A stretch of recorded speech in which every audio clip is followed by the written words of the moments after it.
Taboo Talks.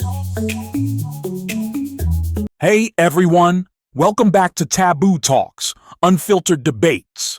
Today, we're tackling a fiery topic that's literally scorching headlines: the Los Angeles wildfires. Are these devastating blazes just natural disasters, or is there a deeper, darker truth smoldering beneath the ashes?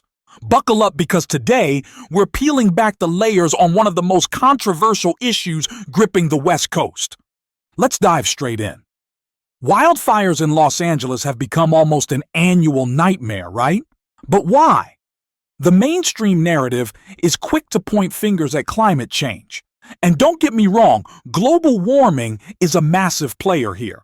Rising temperatures, prolonged droughts, and unpredictable weather patterns are all fueling the flames. But is that the whole story? Or is it just the tip of the iceberg? Now, let's talk about the urban sprawl. Los Angeles is a sprawling metropolis, and people keep building farther and farther into wildfire-prone areas. But here's the kicker. Some of these developments shouldn't even exist. Permits are being handed out for areas that are literal fire traps. Why? Because money talks. Real estate developers push for expansion, promising luxury homes with panoramic views, and the city cashes in on the tax revenue. And who suffers the most when those fires rage? It's not the people in gated communities with fire insurance and private firefighters on speed dial. It's working-class neighborhoods, undocumented families, and low-income residents who lose everything with little to no safety net.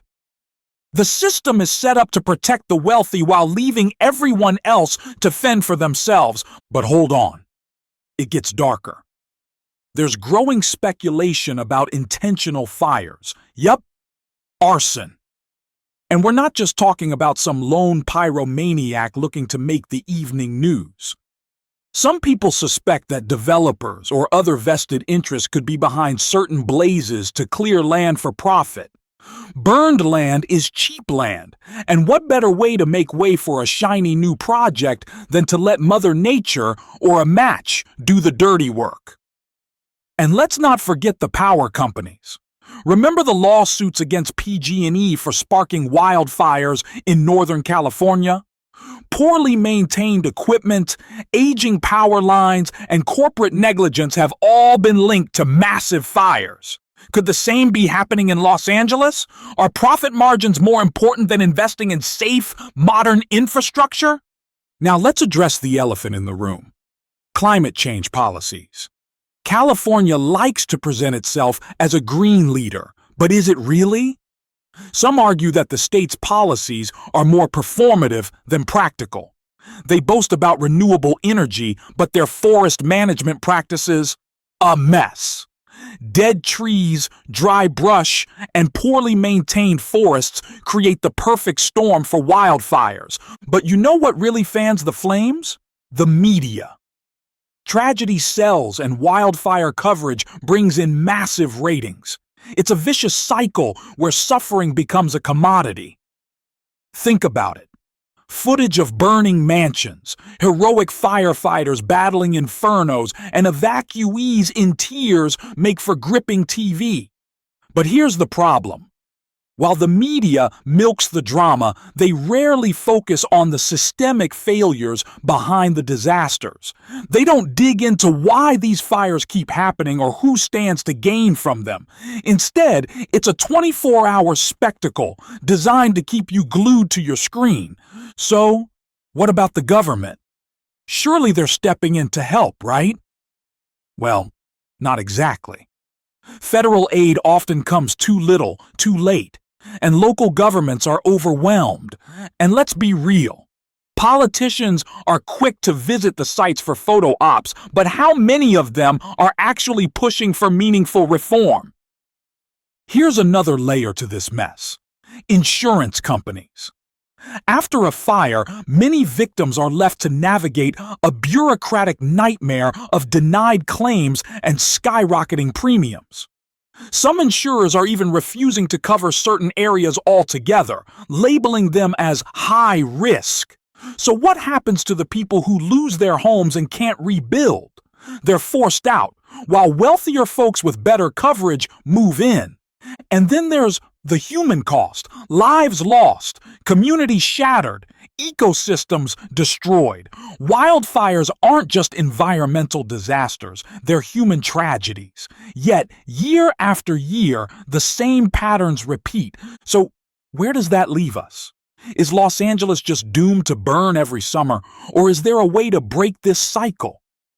One thing's clear. We need to start asking the hard questions. Why are we allowing construction in fire-prone zones? Why aren't power companies being held accountable? Why is forest management still an afterthought? And why does the media focus more on sensationalism than solutions? At the end of the day, wildfires aren't just acts of nature. They're a reflection of human choices, greed, and systemic failures. So what do you think? Are the LA wildfires just another chapter in the climate crisis? Or is there something more sinister going on? Who do you think is really to blame? And what can we do to stop this from happening again? Drop your thoughts in the comments. I want to hear from you. Let's get this debate going. And hey, don't forget to like, subscribe, and hit that notification bell. This is Taboo Talks, Unfiltered Debates, where we tackle the tough topics others shy away from. Until next time, stay curious, stay critical, and let's keep the conversation alive.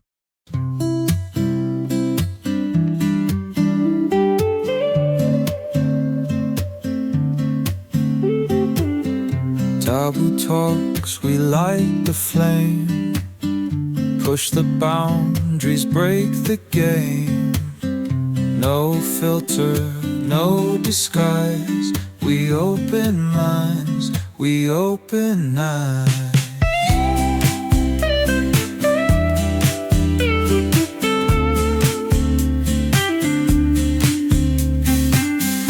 Taboo Talks will carry on, challenging thoughts until they're gone.